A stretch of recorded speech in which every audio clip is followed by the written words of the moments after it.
Hi friends. So ఈరోజు night డిన్నర్కి మా మమ్మీ ఎగ్ మసాలా చేస్తా అన్నది. సో దానికి కావాల్సిన ఇంగ్రీడియంట్స్ ముందు ప్రిపేర్ చేసి పెట్టుకుంది. నేను ఏదో కష్టపడి వీడియో రికార్డ్ చేస్తుంటే మా అమ్మ గ్యాప్లో నాకు వేసేసి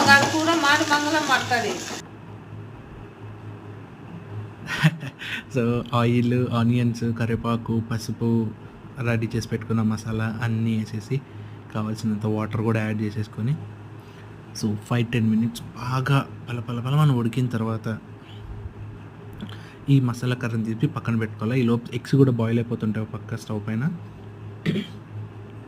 సో జొన్న రొట్టె కూడా చేస్తుంది.